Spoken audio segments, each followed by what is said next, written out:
I don't know how to gauge this topic.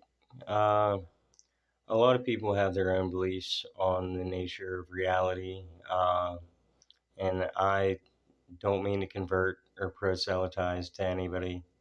That's never my goal. But in my honest opinion, uh, I don't think it's so crazy to say that we are all one thing. And that means even saying that, that's a lot to unpack, and it means a lot to a lot of different people. In Eastern religions, the idea that we are all one thing, uh, ascending to a similar source, that's very common. That's the basis of some of the world's biggest religions. Uh, the matrix theory, that's similar to people who believe we're stuck in a great big computer simulation. And I think that idea is cool, but I never understood why it hinged on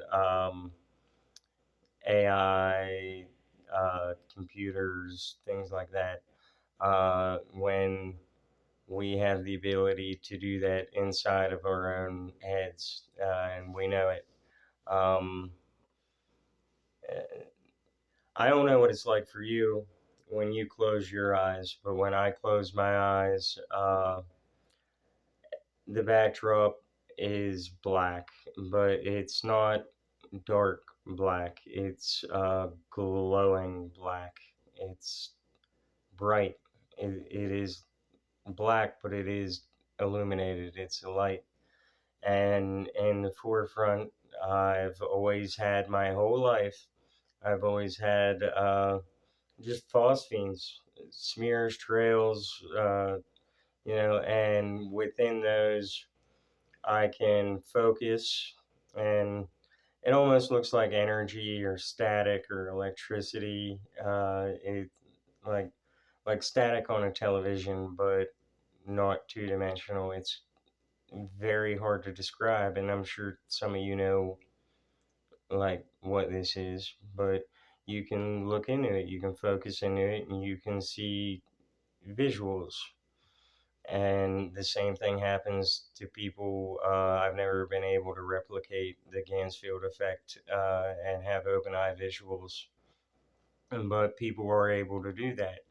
And when we dream, we're doing the same thing. It's just not as coherent. And we can get into things like if your frontal or your temporal lobe is less active while you're dreaming, so it leads to less coherent or less more elasticity and what can happen while we're awake. We're living this dream. It's extremely persistent.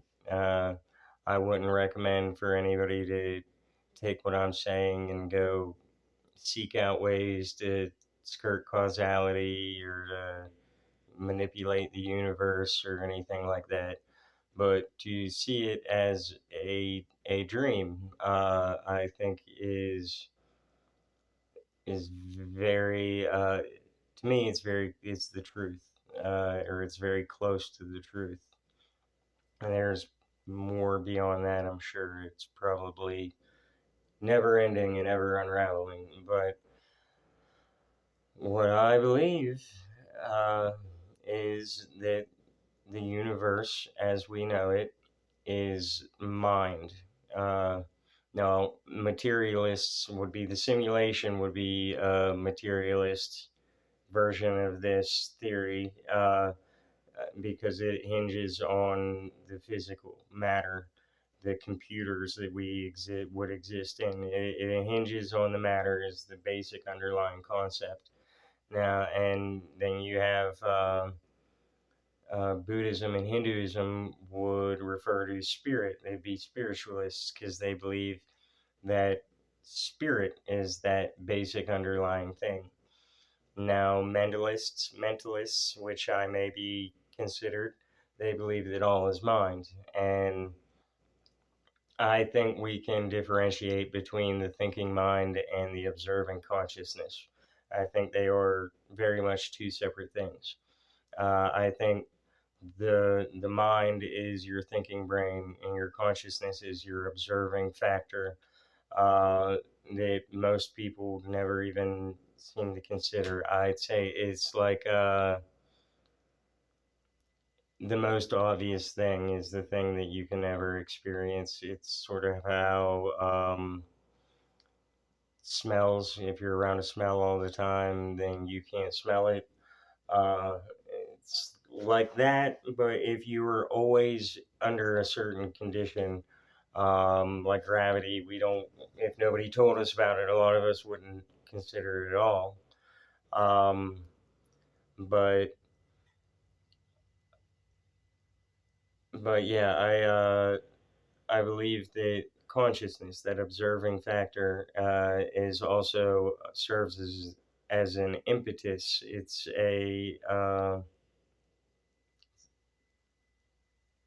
motivational. It's a driving force, uh, and it casts its intention through the universe. I believe that our mind, our bodies, and our souls uh, are all projections of that consciousness, projecting into a focal point or a different aspect.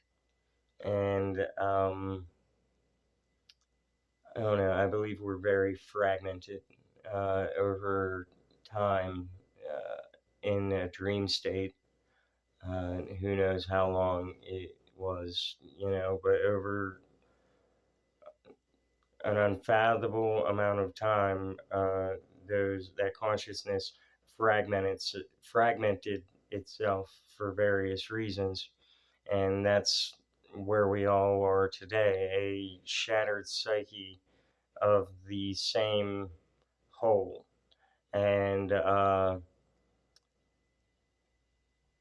don't think that any of this is dire. I think there's need to heal, but I think eventually we will wake up from this and be relieved. But for now, we're here in this. We're dreaming this for a reason. We're dreaming we are who we are for a reason. But the best thing to do is just to ride it out and see where it goes and why we're here. But yeah, so that's basically my core belief in a nutshell, that we are all different aspects of this one dreaming consciousness, and we can and will unite, or come back together, and it's hard to say how that's going to happen, but I think that the world is in a very wounded place, and um, the the most immediate answer is that we need to heal ourselves, and from there we need to try to figure out how we can best help others to heal. Um, and through that, the entire collective heals. And there's a concept called Indra's Net, and it's a Hindu concept to describe interconnectedness, and it talks about how each gem on this net is each one of us, and on each gem is a reflection of all the other gems on the net. And if you ponder that concept for a little while and think about how it would appear, if any one of those changed, and the cascading effect it would have on the reflections of all the others. We integrate what is separate from ourselves and into ourselves, and we heal as best we can, and that will have this cascading, rippling effect on the whole. And will ultimately find ourselves in a better position. Um, like I said, these are my thoughts. You don't have to agree with me. It, you can go on whatever journey you would like to go on. This is my journey right now, and I'm doing what I think I need to. Just right here, being real and honest. I'm doing what I think I need to help. But I guess that's it for now. I'm tired of looking at my own face. But all right, I'll catch you later. Bye.